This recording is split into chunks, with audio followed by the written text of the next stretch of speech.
Assalamualaikum warahmatullahi wabarakatuh. Perkenalkan, nama saya Andrani. Baik, di slide ini saya akan menjelaskan tentang pengertian kode etik. Kode etik merupakan seperangkat norma, aturan, dan prinsip moral yang disusun secara sistematis untuk menjadi pedoman dalam bertingkah laku, baik bagi individu maupun kelompok saat menjalankan tugas, profesi maupun aktivitas tertentu. Kode etik berfungsi sebagai acuan untuk menentukan mana perilaku yang dianggap benar dan mana yang dianggap salah dalam menjalankan tanggung jawab profesional.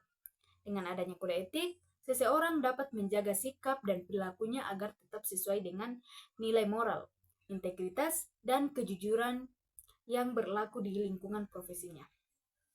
Selain itu, kode etik juga membantu mencegah terjadinya penyimpanan dalam bekerja. Misalnya, dalam dunia pendidikan, seorang guru harus mematuhi kode etik agar dapat menjalankan tugasnya secara profesional, menghormati peserta didik, bersikap adil, serta menjaga nama baik profesinya. Jadi secara sederhana, kode etik bukan hanya sekadar aturan tertulis, tapi juga merupakan pedoman moral yang membentuk karakter dan tanggung jawab seseorang dalam bekerja maupun berorganisasi. Dengan mematuhi kode etik, kita dapat menciptakan lingkungan kerja yang lebih etis, harmonis, dan dapat dipercaya. Baik, mungkin itu saja. Saya serahkan ke pemateri selanjutnya. Assalamualaikum warahmatullahi wabarakatuh. Perkenalkan, nama saya Priti Sinta Polilin dari Program Studi Pendidikan Bahasa Inggris kelas A Angkatan 2024 dengan NIM H012434.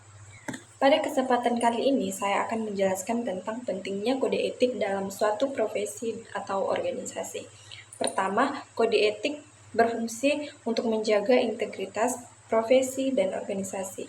Artinya, setiap anggota diharapkan bertindak jujur, adil, dan bertanggung jawab sehingga nama baik profesi maupun organisasi tetap terjaga.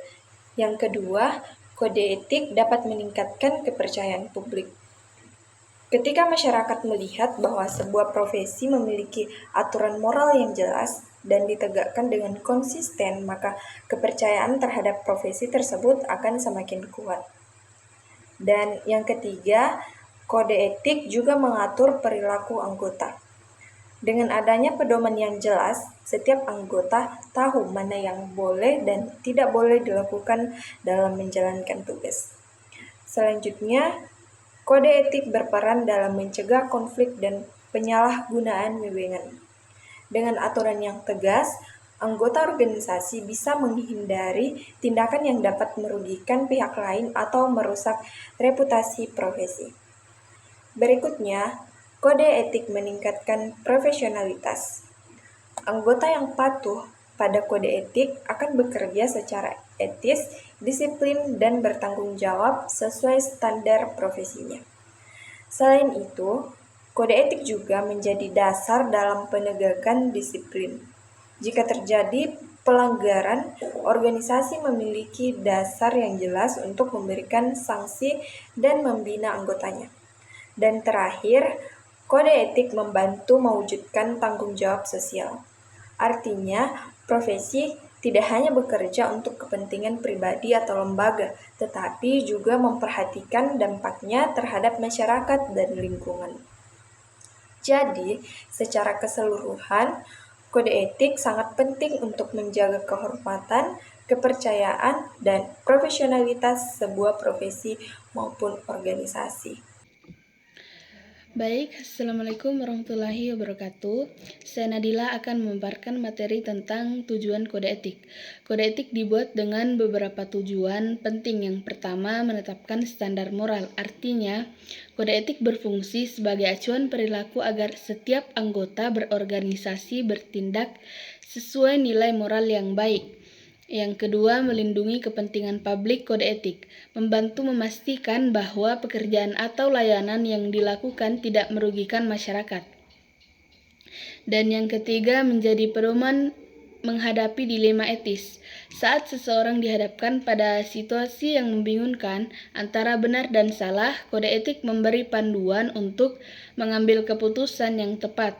Yang keempat, menjaga citra dan kehormatan profesi dengan menata kode etik. Profesionalisme dan kepercayaan publik terhadap profesi tetap terjaga. Dan yang kelima, menciptakan hubungan kerja yang harmonis. Kode etik mendorong terciptanya kerja sama yang baik, saling menghargai, dan suasana kerja yang nyaman di lingkungan organisasi. Selanjutnya, di slide ini saya akan menjelaskan tentang prinsip-prinsip kode etik. Prinsip kode etik merupakan nilai-nilai dasar yang menjadi pedoman bagi seseorang dalam bertindak dan mengambil keputusan secara etis. Prinsip-prinsip ini membantu setiap individu atau profesional agar tetap di jalur yang benar, menjaga kejujuran, tanggung jawab, dan keadilan dalam melaksanakan tugasnya. Ada 7 prinsip utama dalam kode etik, yaitu pertama, integritas. Prinsip ini menekankan pentingnya kejujuran, ketulusan, dan konsistensi antara ucapan dengan tindakan. Seorang profesional harus berpegang pada nilai moral dan tidak tergoda oleh kepentingan pribadi. Terus yang kedua, objektivitas. Artinya bersikap netral dan adil dalam mengambil keputusan, tanpa dipengaruhi oleh emosi, tekanan, atau hubungan pribadi. Ketiga, kompetensi profesional. Prinsip ini menuntut seseorang untuk selalu meningkatkan kemampuan, pengetahuan, dan keterampilan agar dapat menjalankan tugas secara maksimal dan bertanggung jawab. Keempat, kerahasiaan. Seorang profesional wajib menjaga informasi penting yang diperoleh selama menjalankan tugas agar tidak disalahgunakan oleh pihak lain. Terus yang kelima, tanggung jawab. Setiap individu harus menyadari kewajibannya dan siap menerima konsekuensi dari setiap tindakan atau keputusan yang diambil. Keenam, keadilan.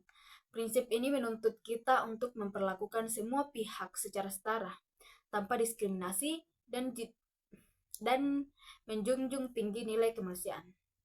Yang ketujuh, akuntabilitas. Artinya seorang harus siap mempertanggungjawabkan setiap tindakan, keputusan, dan hasil kerja secara terbuka dan jujur. Jadi, ketujuh prinsip ini saling berkaitan dan menjadi fondasi penting agar seorang dapat bersikap profesional, etis, dan dapat dipercaya dalam menjalankan profesinya. Baik, mungkin itu saja. Saya serahkan ke pemateri selanjutnya. Selanjutnya, saya akan membahas kode etik dalam organisasi. Kode etik dalam organisasi mengatur hubungan dan perilaku antar anggota serta dengan pihak luar, meliputi yang pertama, hubungan antar anggota. Harus saling menghormati, menjaga solidaritas, dan bekerja sama dengan baik.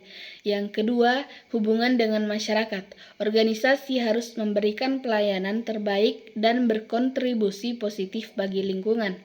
Yang ketiga, hubungan dengan lembaga lain, bersikap jujur, terbuka, serta menjunjung persaingan yang sehat. Dan yang keempat, sanksi.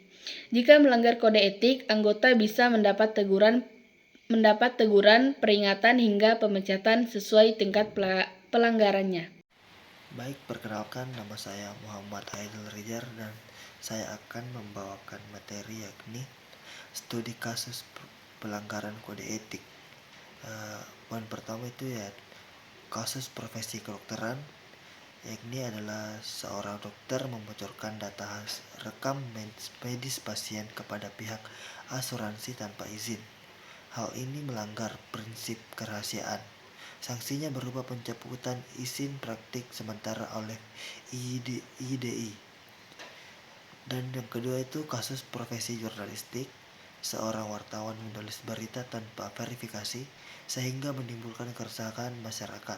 Dewan Pers menyatakan ini melanggar kode etik jurnalistik dan meminta klarifikasi serta permintaan maaf terbuka. Dan yang ketiga, kasus profesi akuntansi. Seorang pengakuntan publik terbukti memanipulasi laporan keuangan klien untuk mendapatkan investor.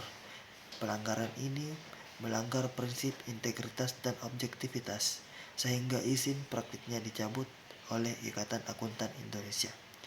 Oke, baik, mungkin sekian materi dari saya. Terima kasih.